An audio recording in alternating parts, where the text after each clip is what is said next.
Alors, l'intervenante suivante, Tatiana, donc Tatiana Richa de CETEC, le Paritech, Pont Paritech, donc, qui fait une thèse, bientôt qui va soutenir, et donc qui va nous parler de l'apport de l'intelligence artificielle pour les travaux souterrains.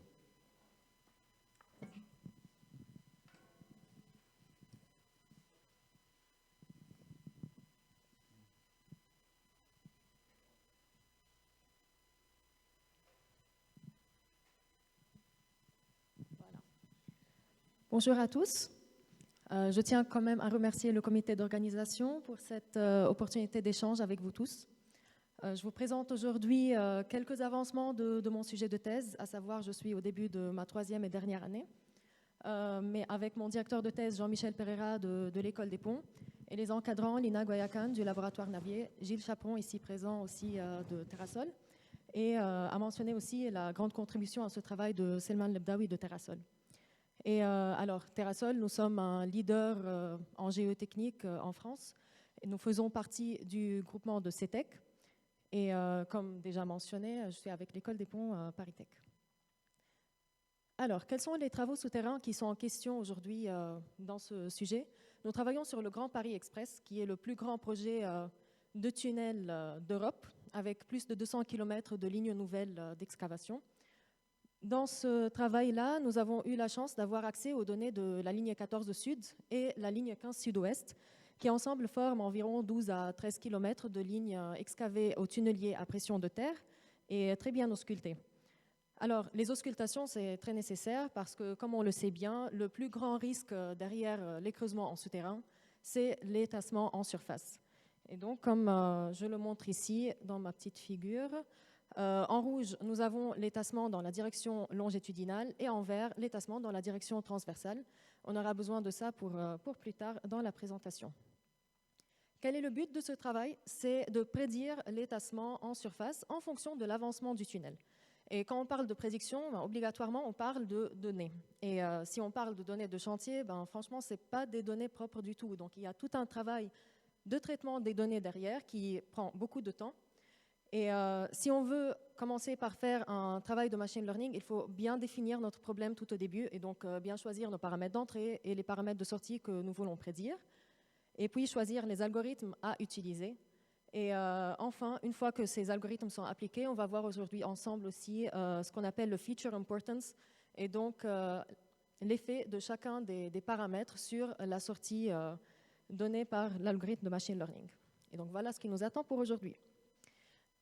Quelles sont les données du projet? Nous avons des données concernant les paramètres de la machine de creusement et donc du tunnelier, des données de sol et les données de déformation en surface. Alors, pour les paramètres tunneliers, il y a une 50aine de paramètres. Je mentionne les plus importants qui sont la pression au front, vitesse d'avancement, pression d'injection de mortier à l'arrière de la jupe, etc.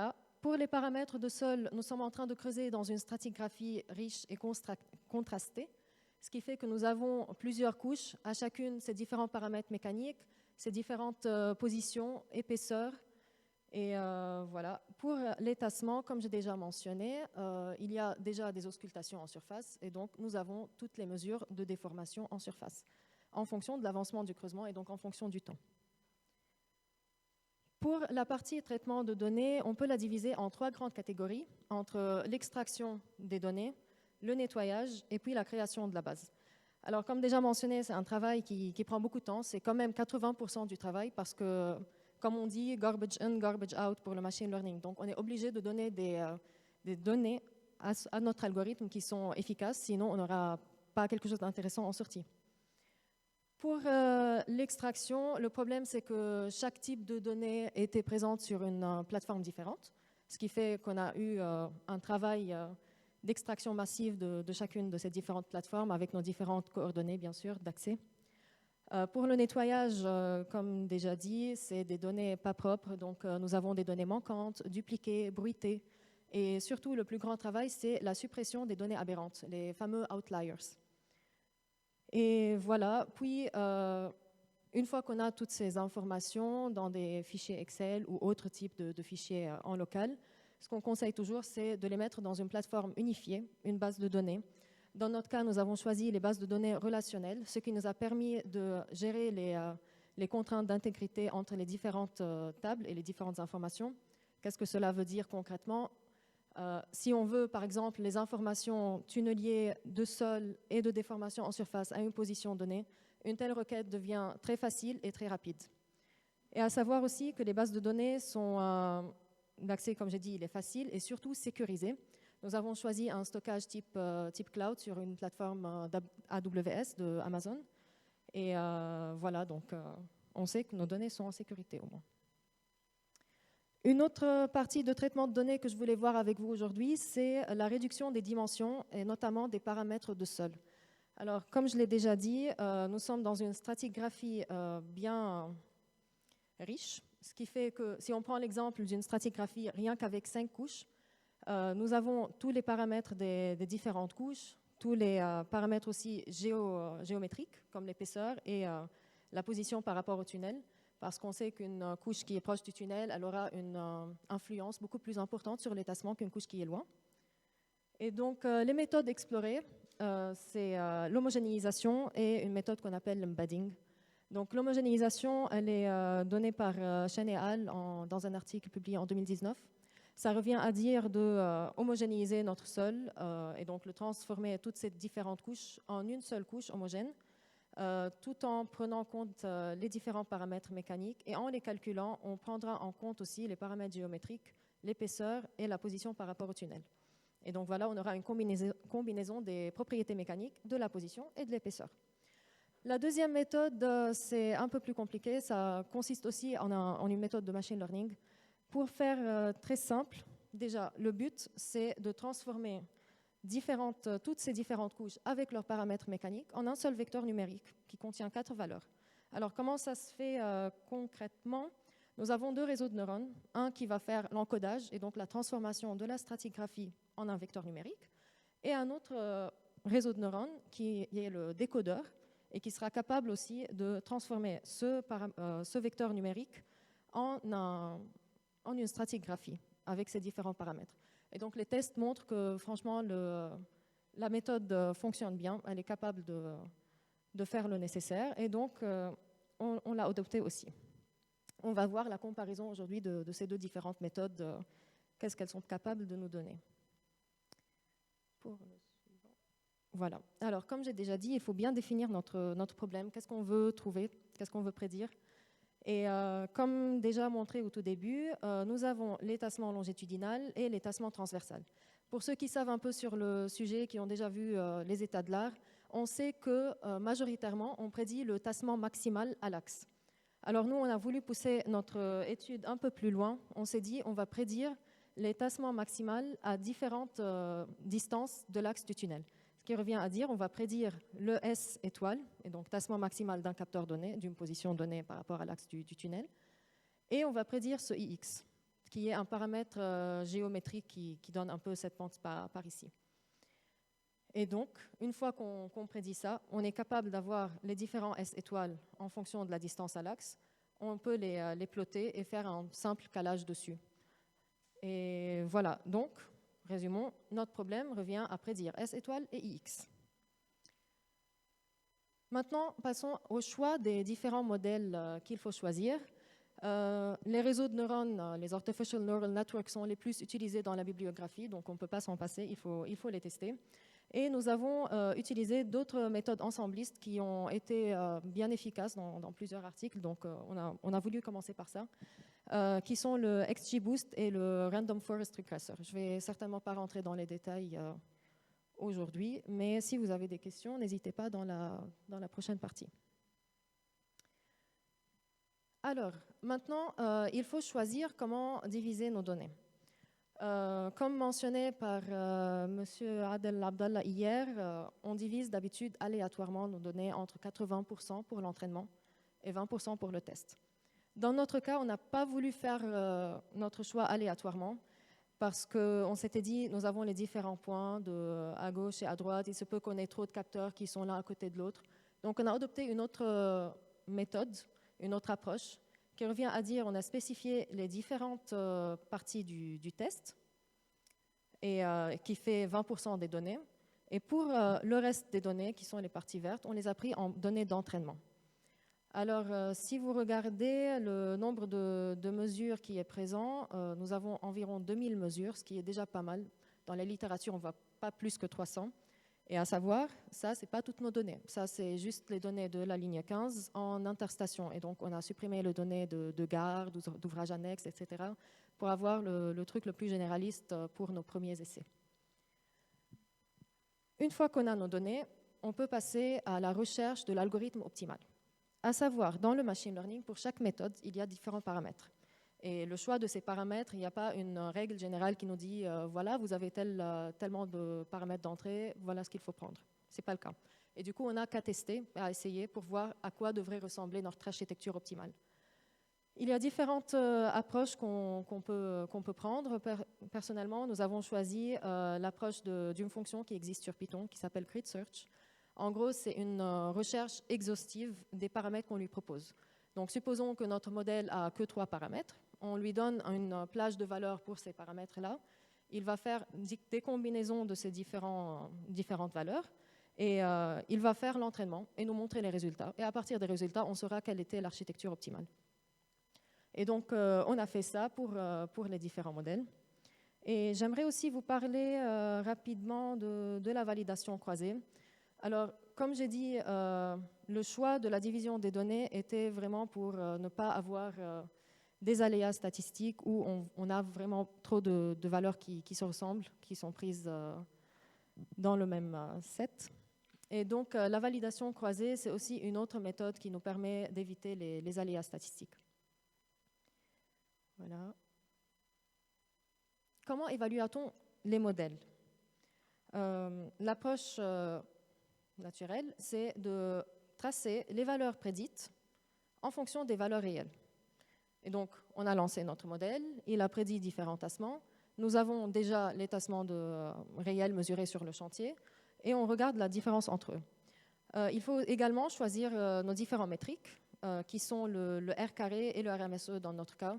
En gros, c'est juste un certain calcul de la différence entre valeurs prédites et valeurs réelles. Il n'y a rien de méchant derrière. Et voilà, un R carré qui s'approche de 100% et un RMSE qui s'approche de 0 sont les valeurs idéales pour dire que notre modèle fonctionne bien. Et donc là, dans ce cas, je vous montre les valeurs de XGBoost en prédisant le tassement. Et si on regarde pour d'autres modèles, tout en utilisant l'homogénéisation et la méthode d'embedding, on remarque que pour les deux modèles plutôt XGBoost, RFR, le embedding, il a bien amélioré nos résultats. Mais par contre, pour les réseaux de neurones, la méthode d'embedding n'était pas ce qui fonctionnait le plus. Et pour la prédiction du IX, le meilleur modèle, c'était le XGBoost. Et on a vu plus de 10% d'amélioration entre la méthode d'homogénéisation et d'embedding.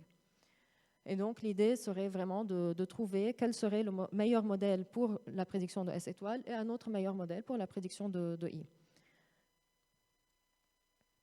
La prochaine partie, c'est à propos des feature importance. Alors, à savoir qu'une fois qu'on a entraîné notre modèle, il est capable de nous dire quels étaient les paramètres d'entrée qui ont influé le plus sur les résultats. Et donc là, on voit les features veut dire les paramètres d'entrée en gros. L'importance des paramètres d'entrée dans la prédiction de S étoile pour les deux modèles XGBoost et RFR en utilisant la méthode d'embedding. Et ce qu'on remarque, c'est le paramètre qui a le plus d'influence, c'est la distance à l'axe, ce qui est très naturel, puisqu'un point qui est juste en dessus de l'axe, il aura un tassement beaucoup plus grand qu'un point qui est loin de l'axe du tunnel. Et ce qui est très intéressant à marquer, c'est ces 4 paramètres, C1, C2, C3, C4, qui représentent le sol. Ils ont le plus d'influence sur les résultats, avec la poussée totale du tunnelier, la couverture. Et là, ce que je mets en vert, c'est juste le fait qu'entre XGBoost et RFR, ces deux-là sont inversés, pas plus. Et du coup, on remarque qu'il y a des paramètres qui, initialement, on se disait, ils sont les plus importants, et au final, ils ont une importance presque nulle. Et donc, il faut repenser à notre modèle, réfléchir quels sont les paramètres qu'il faut lui insérer pour le réentraîner. Et donc, en conclusion, on a vu différentes applications pour le moment entre le XGBoost et RFR qui sont les plus performants pour la prédiction de S étoile. et XGBoost qui est le plus performant pour la prédiction de IX.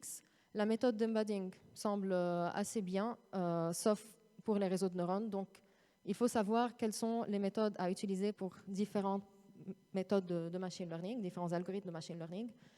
Et en perspective, comme j'ai dit, il faut relancer nos calculs et le choix des paramètres d'entrée. Et surtout, notre but, comme je l'ai dit au tout début, c'est qu'on veut prédire les tassements en fonction de l'avancement du tunnel. Et donc, il faut prendre en compte quand même le temps dans nos équations. Et pour cela, il faut considérer des modèles qui sont capables de le faire. Entre autres, le LSTM, Long Short Term Memory, pour ceux qui, par hasard, connaissent, c'est un type de Recurrent Neural Network, donc toujours dans la zone des réseaux de neurones. Et voilà, donc il y a beaucoup de champs de découverte encore dans le sujet. Et je vous remercie beaucoup pour votre attention. Vous avez mes coordonnées et n'hésitez surtout pas à me contacter.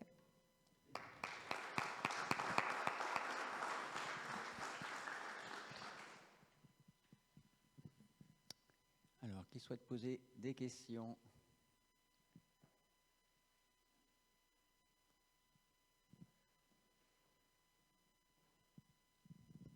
Merci pour cette présentation qui était très intéressante. J'ai bien aimé le résultat à la fin qui nous amène beaucoup d'humilité parce qu'on se rend compte qu'en fait le sol contribue énormément en fait, à l'apparition de ces phénomènes. Et me vient du coup la question qui a permis de fournir toutes ces données d'entrée. Quelle est la confiance et la précision que l'on estime sur toutes ces données d'entrée de monitoring? On voit qu'on est sur quelques millimètres à chaque fois pour détecter la déformation de cette cuvette-là.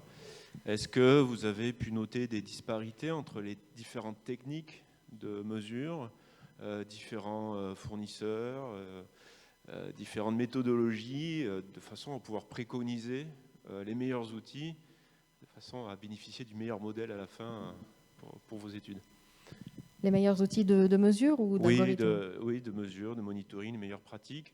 Est-ce qu'il se dégage de cette étude-là, finalement, une rétro-analyse sur vos échantillons d'entrée en disant, en fait, effectivement, je peux encore nettoyer ces données ou donner une valeur de confiance plus ou moins forte? Alors, c'est toute une étude supplémentaire qui peut prendre en compte les incertitudes sur les différents paramètres. Et c'est sûr qu'il y en a des incertitudes, sauf que nous, dans notre étude, on ne l'a pas fait. On a considéré que nos données sont des valeurs déterministes exactes. Et pour les capteurs, par exemple, qui sont en surface, je sais que c'est à des millimètres près, même pas, des 0,1 millimètres près. Et donc, voilà. Mais c'est clair, il y a beaucoup d'approches qui adoptent l'incertitude sur les paramètres et même en sortie dans leur modèle d'algorithme, ils ne sortent pas une valeur déterministe, mais plutôt une plage de données. Mais ce n'est pas l'approche qu'on a adoptée. Voilà.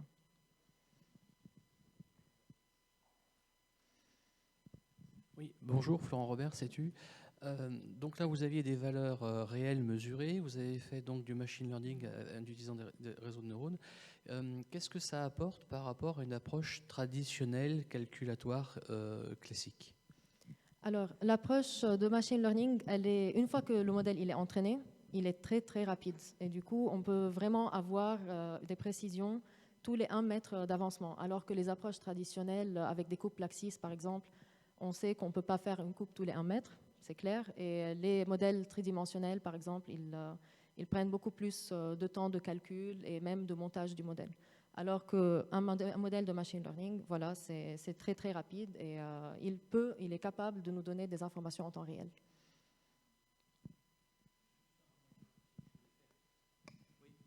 Merci pour la présentation. J'avais assisté à une présentation un peu comparable il y a quelques temps. C'était sur des analyses d'accidentologie.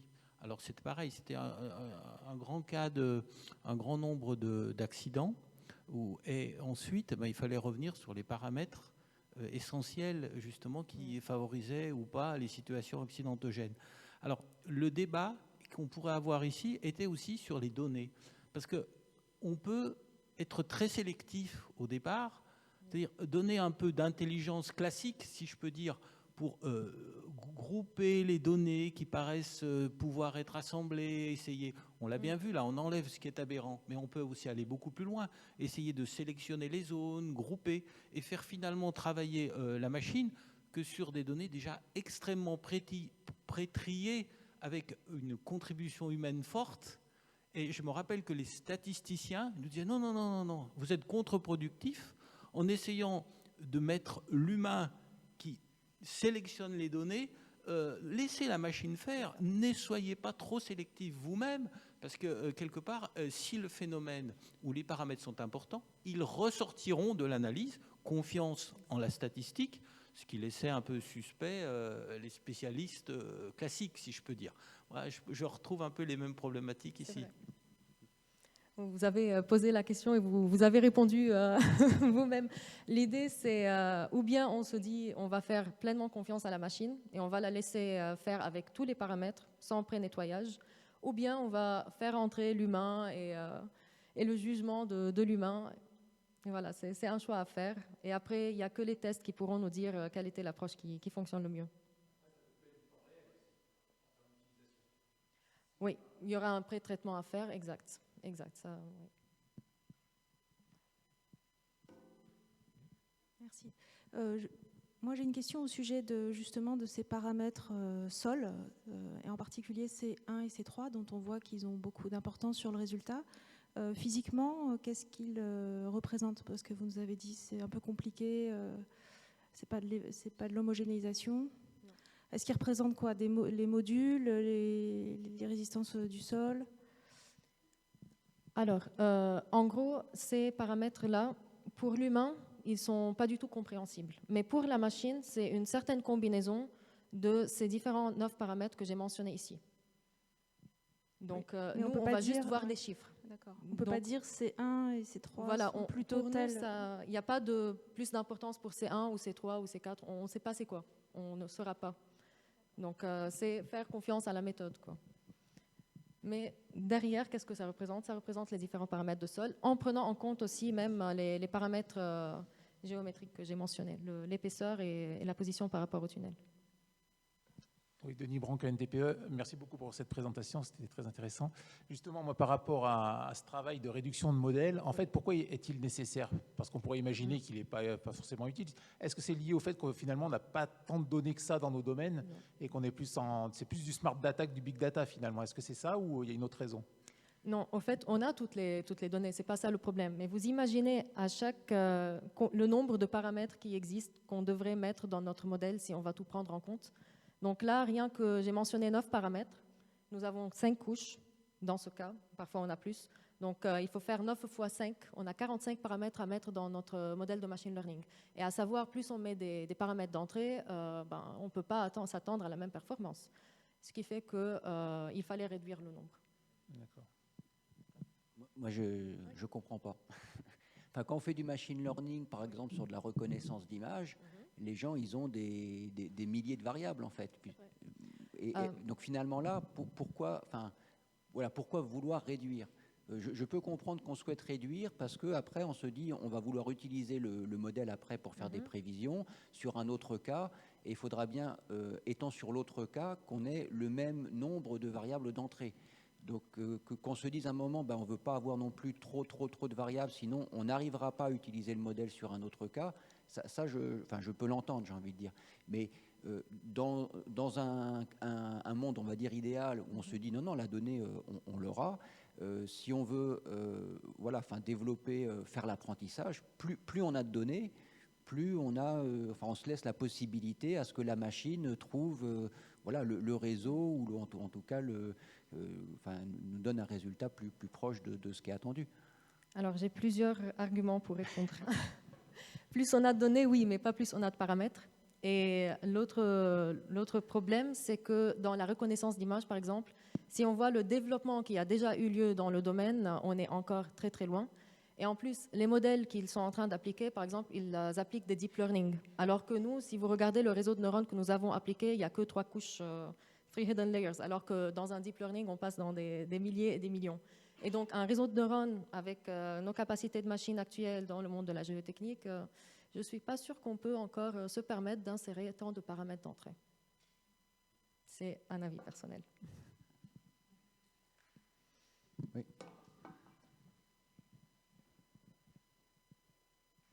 J'avais une question sur le modèle prédictif, sur la variable temps, parce que je vois que vous avez fait une analyse de corrélation, et ça aurait été intéressant de montrer le facteur temps, comment il va évoluer, c'est-à-dire les résultats, comment ils vont évoluer dans le temps, puisqu'on est dans la prédiction, et voir au niveau de la corrélation à quelle fiabilité, comment on se situe.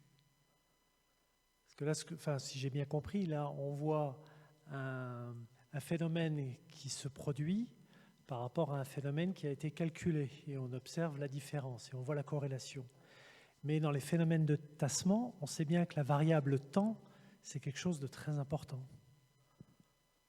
Alors, comme vous dites, actuellement, ce qu'on est en train de faire, c'est les données sont déjà là, le creusement est déjà fait. Nous avons les mesures de tassement finaux, alors qu'en réalité, ce n'est pas ça ce qu'on essaye de voir. On veut vraiment prédire en temps réel. Qu'est-ce que ça veut dire en temps réel? Lorsqu'on est en train de creuser, avant l'arrivée du tunnel, peut-être on n'a que ces mesures-là. On n'a pas encore le reste de la courbe. Et des modèles comme ceux que j'ai présentés aujourd'hui et comme ceux qui existent déjà dans l'état de l'art, on n'est pas capable que de prédire les valeurs finaux. C'est pourquoi on veut maintenant commencer à découvrir les autres algorithmes qui n'ont pas encore été testés dans ce domaine de prédiction de tassement, qui sont comme les LSTM, qui pourront être capables de prédire en temps réel, ce qui veut dire avec des séquences. Donc on lui donne le début de la courbe, elle sera capable de prédire, elle, je veux dire le modèle, sera capable de prédire le reste de la courbe. Et là, on vient justement de commencer nos tests, donc je n'ai pas encore de réponse exacte, mais c'est clair qu'il faut passer par là. Et donc l'idée serait, on aura le début de la courbe et on veut au fur et à mesure de l'avancement du tunnel prédire le reste. Et une fois que le tunnel avance, on aura des mesures en plus et du coup, on aura des adaptations et de recorrections de la prédiction. Je sais pas si Merci.